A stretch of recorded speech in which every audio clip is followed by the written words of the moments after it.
18세기의 전설적인 장군인 나폴레옹 보나파르트는 키가 167cm밖에 되지 않았습니다. 미국 대통령 링컨은 얼굴 생김새가 특이해서 항상 놀림감이 되었습니다. 못생긴 얼굴과 장대같이 큰 키 때문에 늘 주변의 시선을 의식했습니다. 한 번은 이렇게 말했습니다. 어떤 사람이 나를 두 얼굴을 가진 사람이라고 말합니다. 내가 정말 두 얼굴을 가진 사람이라면 이 얼굴을 가지고 들고 나오겠습니까? 윈스턴 처칠은 어렸을 때에 부서질 창백한 소녀의 모습과 몸 동작도 제대로 하지 못하는 매우 병약한 몸을 가지고 있었습니다. 말도 더듬어서 친구들의 놀림과 따돌림을 받아 숲으로 도망가기 일쑤였고 늘 울보로 지내는 그런 어린아이였습니다. 이 사람들의 외양과 어린 시절을 생각해 보면 찬란하고 멋지고 하지 않습니다.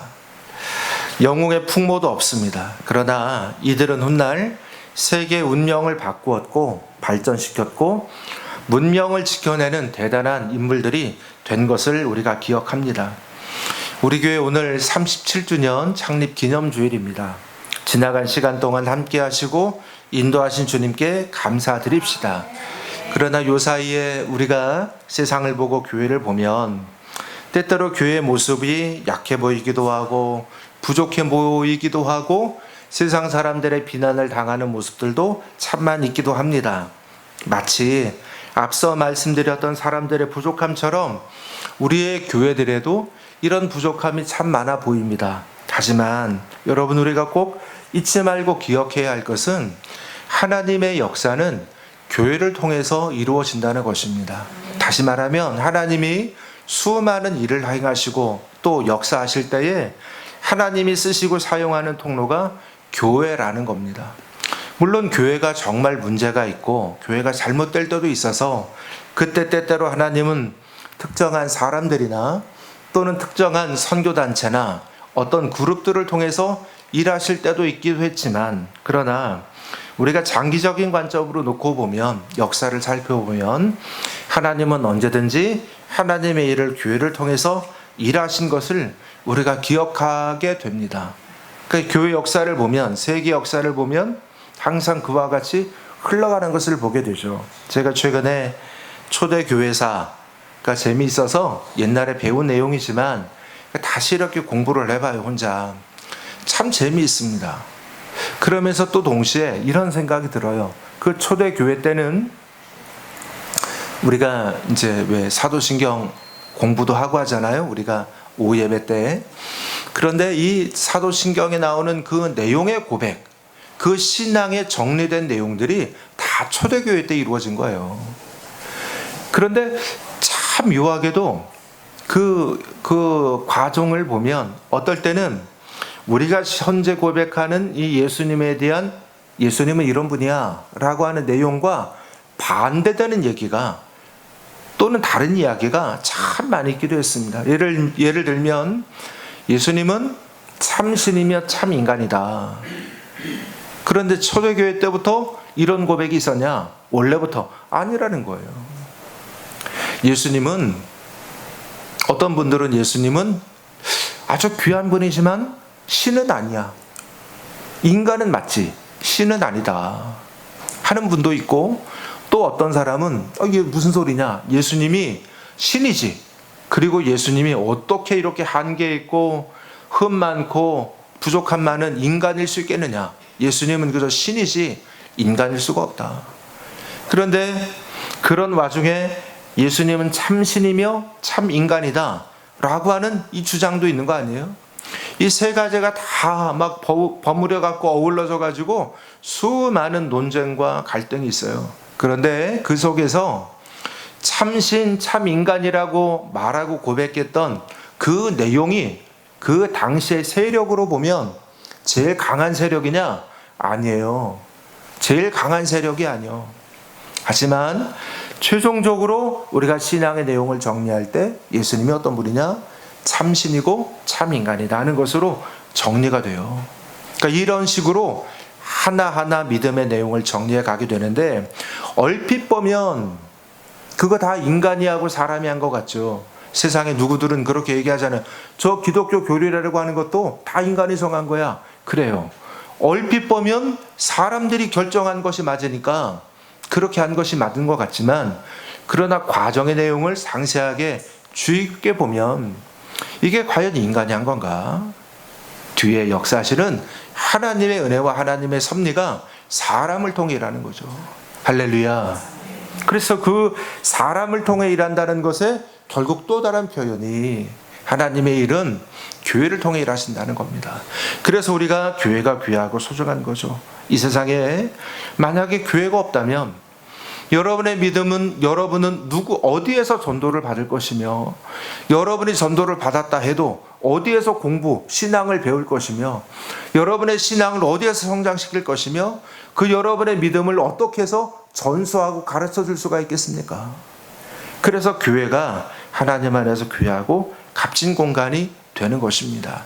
이스라엘 민족의 이야기를 할 때에 꼭 빼놓지 않는 이스라엘 역사를 이야기할 때, 어떻게 이 사람들은 나라 잃은 지 2000년이 지나고, 그래서 온 세상, 온 세계로 다 쫓겨나가서 살아가는 떠돌이 인생이 되었는데, 유럽의 집시 민족처럼 그런 민족이 아니라 다시 결국은 이스라엘 자기의 조국을 재건할 뿐만이 아니라 심히 적은 그 인구수를 가지고도 세계에 이렇게 강력한 영향력을 끼치고 있느냐, 이런 민족이 됐느냐를 말할 때 항상 신앙을 빼놓지 않잖아요. 저들이 가진 저 신앙 때문에 저들이 항상 같은 마음, 같은 신앙, 일치된 정신을 가질 수 있었다. 여러분, 그러면 그들의 신앙은 어떻게 해서 유지가 되고 어떻게 해서 지금까지 지켜져 왔는지 아십니까? 그들의 신앙은 어떻게 해서 유지되어 왔을까요? 그냥 성경 말씀 읽고 그냥 성경 말씀 잘 외우고 했나 보지. 그렇게 해서 신앙은 되는 거 아니에요. 그들은 가는 곳곳마다, 서양 속담에 이런 이야기가 있다고 하잖아요. 유대인 3명만 있어도 회당을 세운다. 유대인은 유대인 3명만 있어도 회당을 세운다. 중국 상하이에 가면 유대인 회당이 있어요. 그런데 이 유대인 회당이 최근에 세운 게 아니라, 쉽게 말하면 2차 세계대전 시절에 세워진 회당이 있습니다. 2차 세계대전 때에 소련에 머물다가, 원래 그곳 살다가 핍박을 당하던 유대인들이 탈출을 하고, 또 유럽에서 핍박당하던, 공산지역에서 핍박당하던 유대인들이 탈출을 해와서, 그 외에 서유럽은 그냥 미국 쪽으로 가면 되는데 그리 못 가니까 그 사람들이 중국으로 국민당 정부가 있을 때 도망을 온 거예요. 국민당 정부가 받아줬고, 그래서 상해에, 제가 지금 어느 지역인지 정확히 기억은 안 나요. 그래서 상해 일정 지역에 가면 유대인들이 거기 그렇게 다 모여 살았더라고요. 국민당 정부 그렇게 하게 해준 거죠. 그리고 그들이 거기서 모여 살면서 집도 짓고 해서 지금도 유대인 모양, 유대인식 서양 건축 같은 그런 집들이 있어요. 그런데 거기 아주 독특하게 생긴 건물이 하나 있는데, 그 들어가서 보니까 회당이에요. 유대인 회당. 아주 잘 졌습니다. 그리고 그거 지금까지도 보존이 돼 있어요. 지금도 안식일이 되면 유대인들이 오셔서 예배를 드려요. 거기 살고 있는 유대인들이. 지금 내내 살고 있는 건 아니고 그들은 대부분 다 미국으로 갔고 유럽으로 돌아갔지만, 그 이후에 사업으로나 비즈니스나 여러 가지 일들로 중국 들어와 사는 유대인들이 있을 거 아닙니까? 그들은 거기에서 예배드려요. 제가 중국 심천에 있을 때 제가 방문은 못했어요. 유대인들이 거기에도 아주 적은 숫자가 일 때문에 와서 머물고 있는데, 그들이 거기에서 회당을 세웠습니다. 물론 건물로 세우지는 못했고, 어느 건물을 빌려서, 임대해서, 우리가 교회 빌려 쓰는 것처럼 교회 이 건물을 빌려가지고 거기다가 회당으로 삼고 그들이 거기에서 함께 예배하고 합니다. 그래서 그 회당이 그들의 신앙을 지켜준 거예요. 할렐루야. 얼핏 보면 유대인들이 회당을 세우고 회당을 지킨 것 같잖아요. 그러나 실상은 그들이 세운 그 회당이 그들의 신앙을 지키고 그들의 민족성을 지킨 거예요. 그것처럼 우리가 오늘 세우고 있고 우리가 오늘 이렇게 만들어가는 교회가 인간이 만든 것 같지만, 그러나 이 교회가 우리의 믿음과 우리의 신앙을 지켜주고 또 우리의 신앙을 이어가게 하는 것인 줄로 믿습니다. 할렐루야. 그리고 얼마나 감사합니까?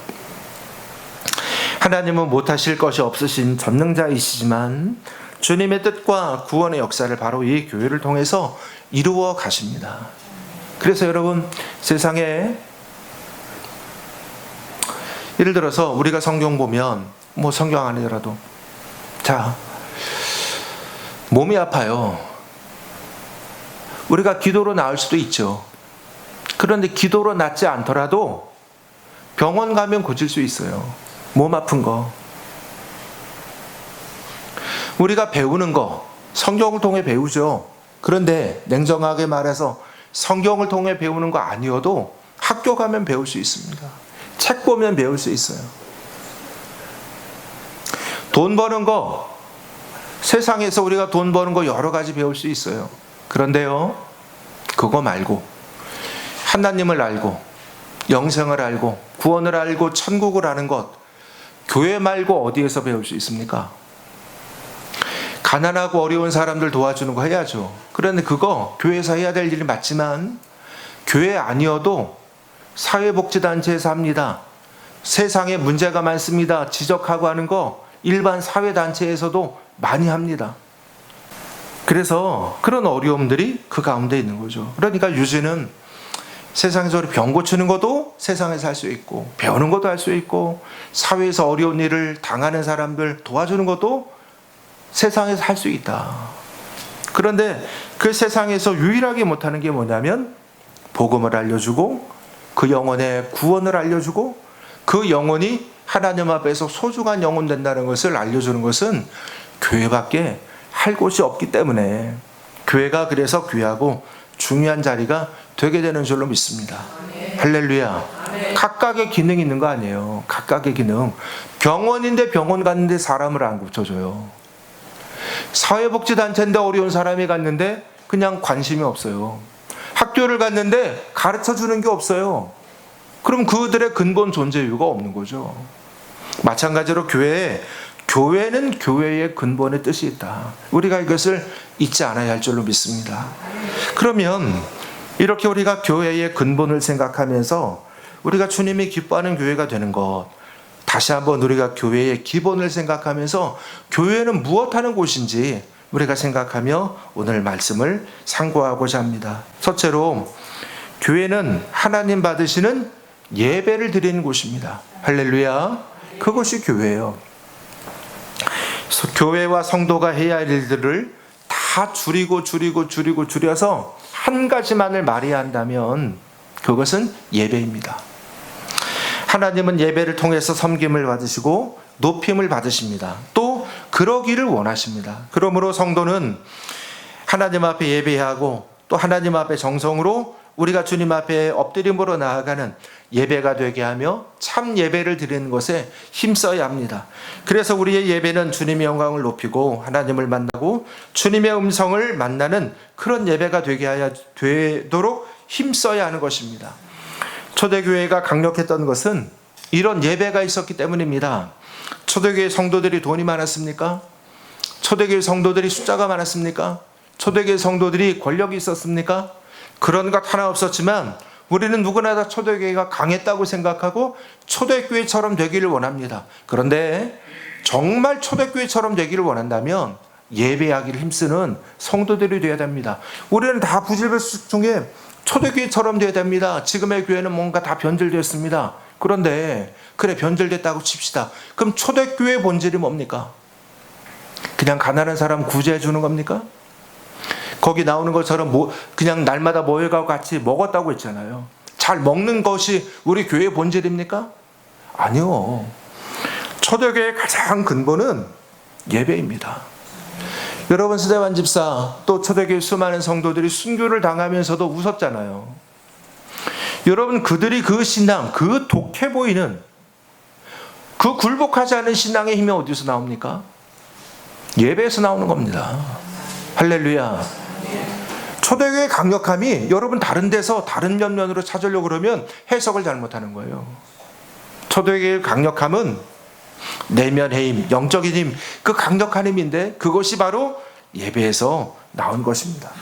그러므로 성도에게 예배보다 더 중요한 것은 없습니다. 예배하는 것은 항상 나를 하나님 편에 세우는 것입니다. 하나님 중심성을 가지게 하는 것이죠.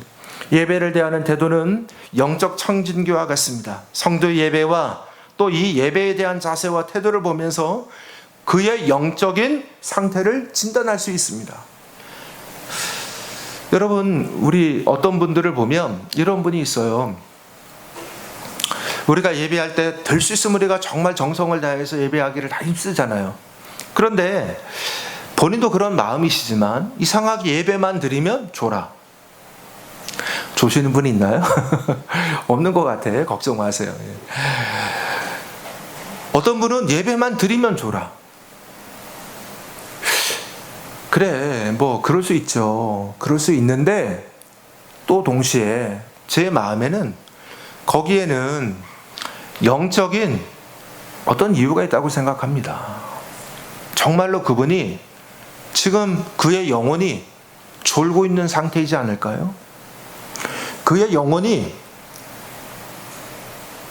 깨어있지 않은 그런 사람인 것은 아닐까요? 왜? 제가 목회를 하면서 경험해보면 대체로 그래요. 대체로. 내가 저 말씀을 정말로 사모하고 저 말씀을 정말로 귀히 여기면 한 번, 두 번은 졸아도 매번 졸지는 않거든요. 매번 저는 것도 은사이지 않겠어요? 이게 그냥 되는 게 아니다.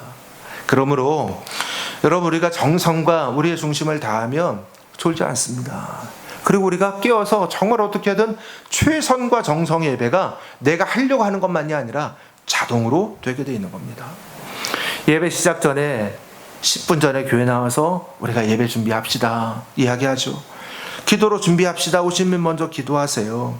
예배할 때에 하여간 정성으로 우리가 최선의 예배를 드리도록 살아있는 예배가 되게 해야 됩니다.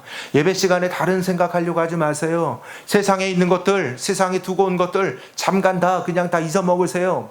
예전에 부흥회 하는데 어느 목사님, 강사님 그런 얘기하시더라고요. 부흥회 하는데 여러분 지금 이제부터 집에 내가 가스불 끄고 왔나? 이 생각도 잊어먹으래요. 그냥 불나면 불난 줄로 알으래요. 그냥 지금 가도 늦었다고 어차피 늦었으니까 그냥 예배하는 데 전념하라고.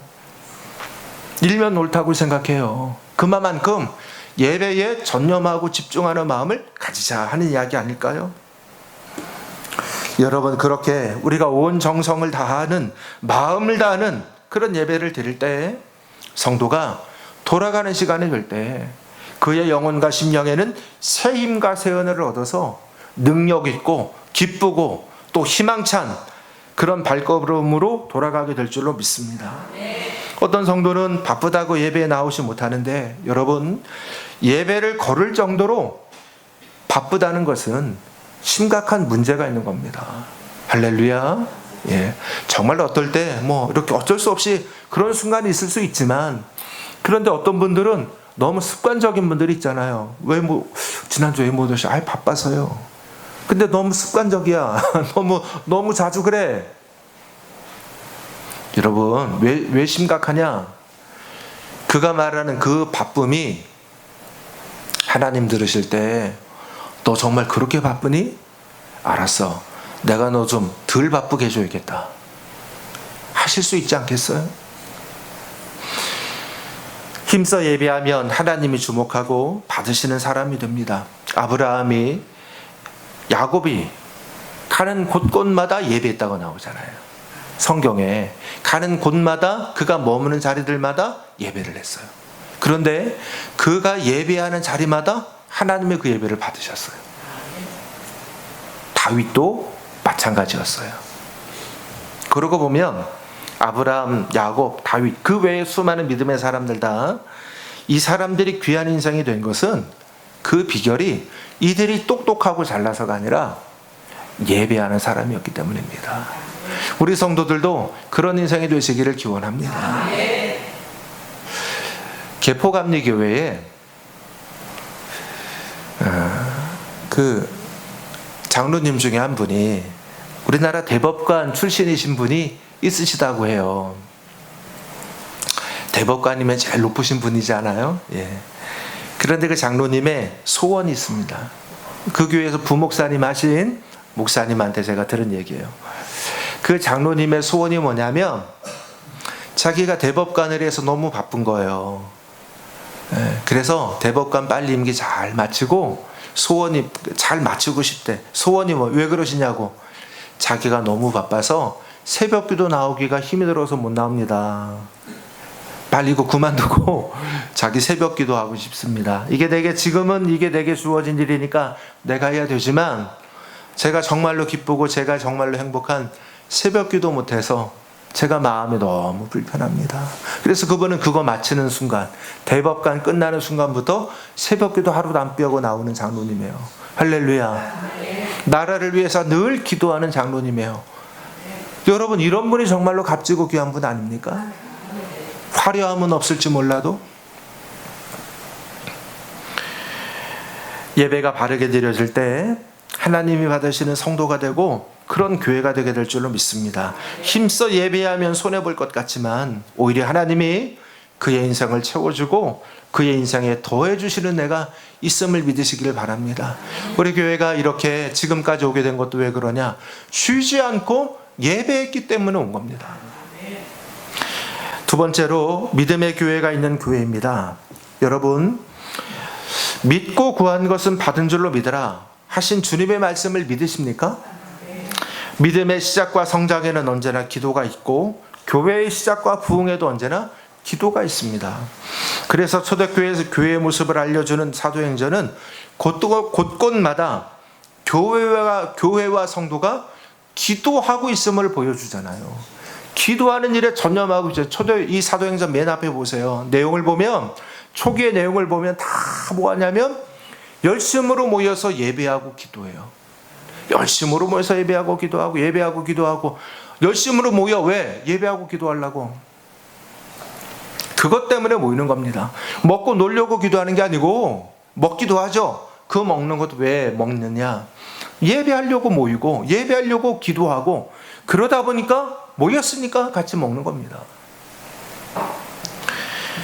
사도행전 2장 42절에 초대교회의 모습 몇 가지를 알려주는데 그중 하나가 오로지 기도하기를 힘쓰느라 하였습니다. 오로지 기도하기를 힘쓰느라. 사도행전 12장에 베드로가 감옥에 갇히고 교회는 그를 위해서 간절히 기도합니다. 그때에 옥문이 열리고 쇠사슬이 풀리죠. 기도는 문제의 옥문이 열려지게 하고 우리를 압도하고 우리를 두렵게 하는 근심의 제목들을 다 부수어버립니다. 시대가 흐르고 세월이 바뀌어도 하나님께서 교회와 성도를 이끄시는 방법은 언제나 같습니다.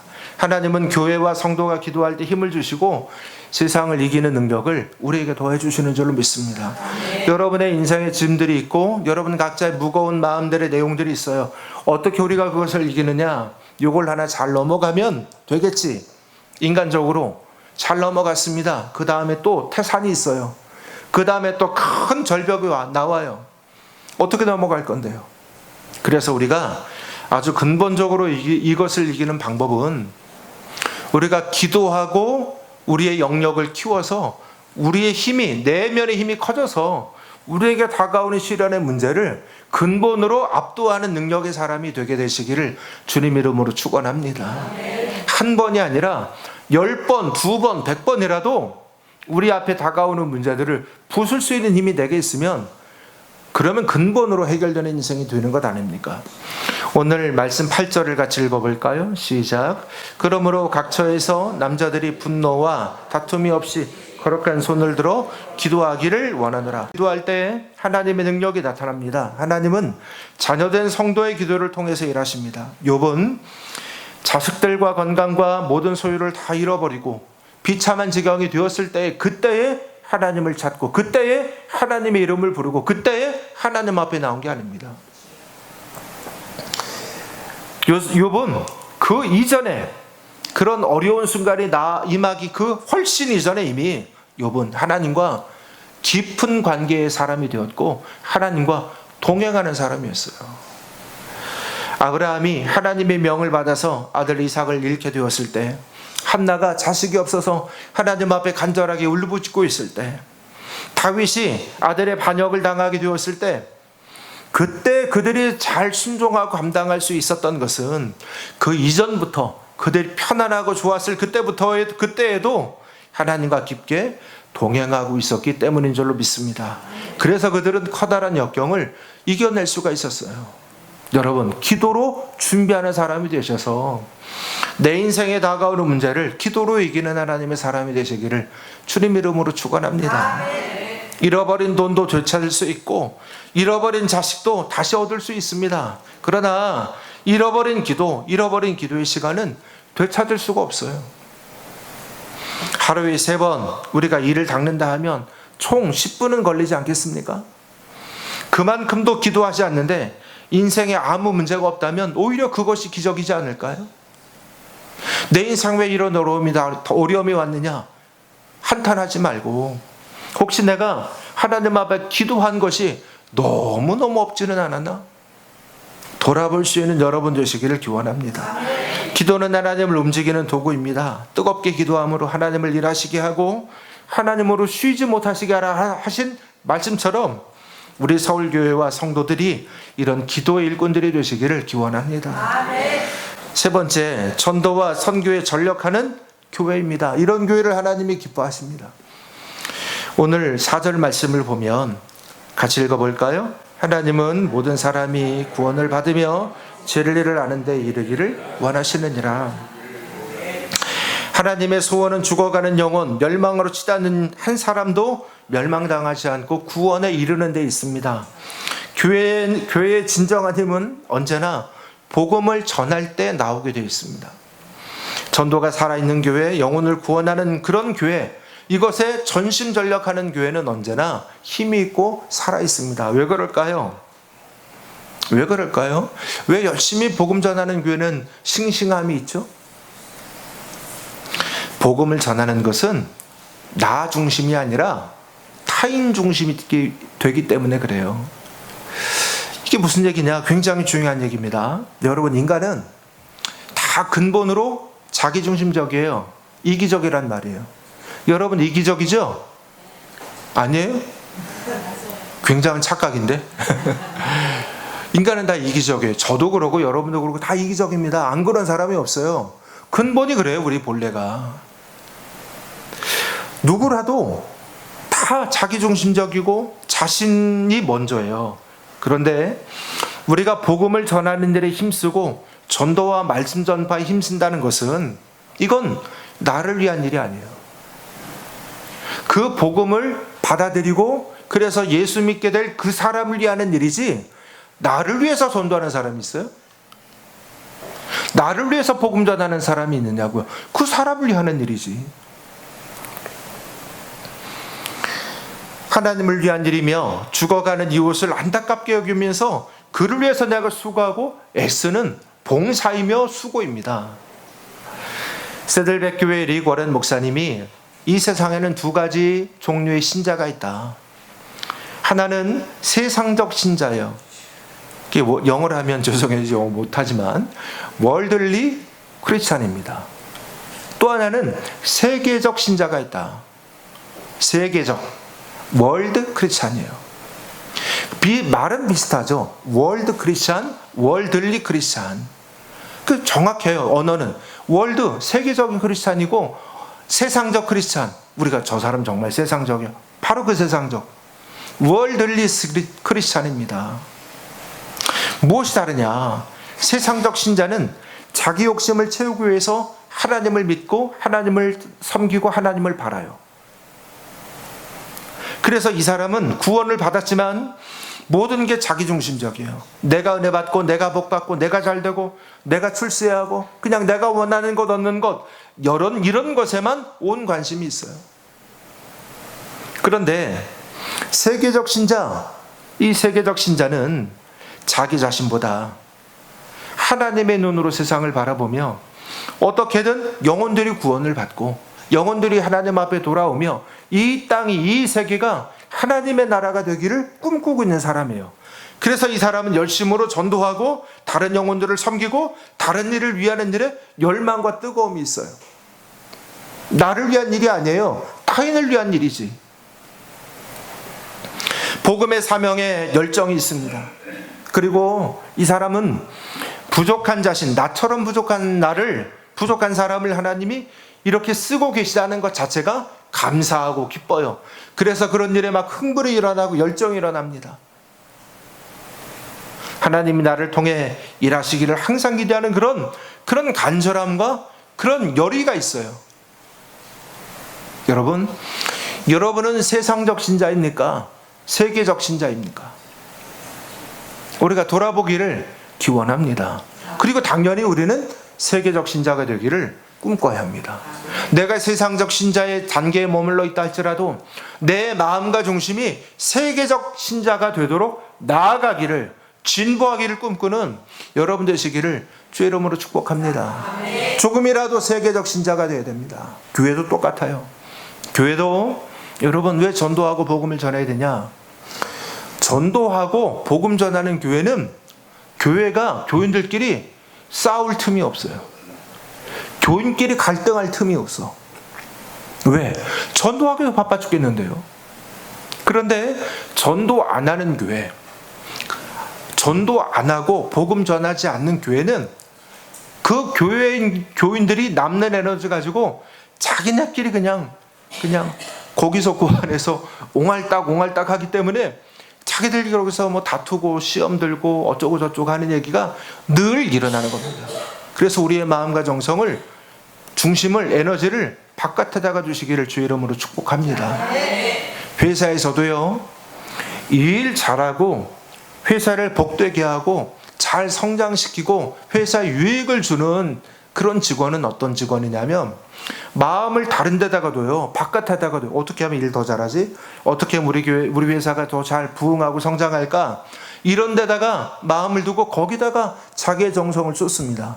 그런데 회사가 안 되게 되고 망하게 되는 현상이 뭐냐면 그 회사 안에서 자기네끼리 경쟁하고 자기네끼리 저 사람 출세하면 기분 나빠하고 저 사람 잘 되면 질투하고 저 사람 잘 되면 시기하고 하는 일들이 자꾸만 커지는 거예요. 그럼 그 회사는 발전할 수가 없어요. 성장할 수가 없어요. 그래서 그 회사 이 지도자들은 항상 어떻게 마음을 둬야 돼? 이 직원들이 바깥에다가 그 안에서 자기네끼리 하는 그 정치에다가 소모되는 마음이 아니라 바깥에다가 마음을 두고 나아가게 하는 정신이 있어져야 되는 줄로 믿습니다. 여러분, 우리 교회도 그럴 수 있기를 기원합니다. 예수님께서 제자들을 떠나시기 전에 약속 한 가지를 하셨어요.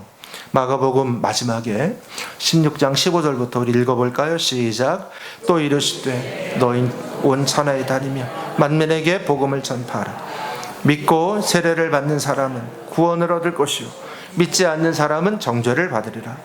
믿는 자들에게는 이런 표적이 따르리니 곧 그들이 내 이름으로 귀신을 쫓아내며 새 방언을 말하며 뱀을 집어올리며 무슨 독을 마실지라도 해를 받지 아니하며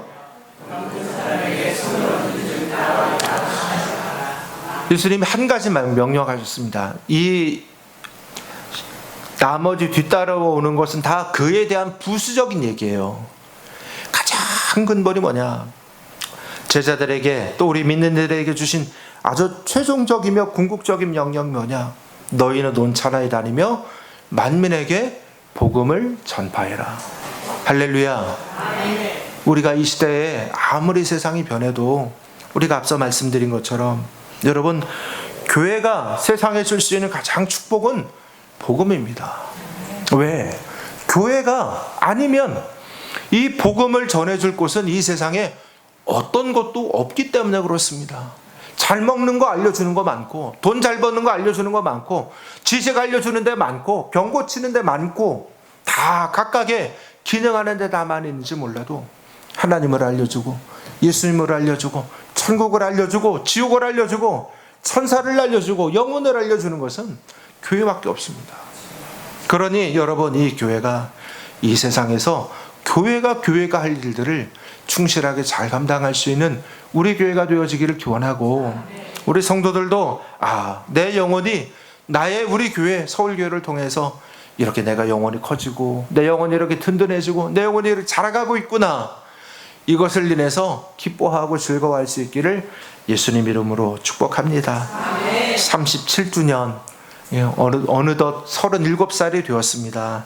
우리 서울교회가 하나님 받으시는 예배를 통해서 또 믿음의 기도를 통해서 전도와 선교를 통해서 우리 하나님 앞에 영광을 돌리고 주님께 큰 기쁨을 올려드리는 우리 교회가 되고 성도가 될 수 있기를 예수님 이름으로 축복합니다. 할렐루야.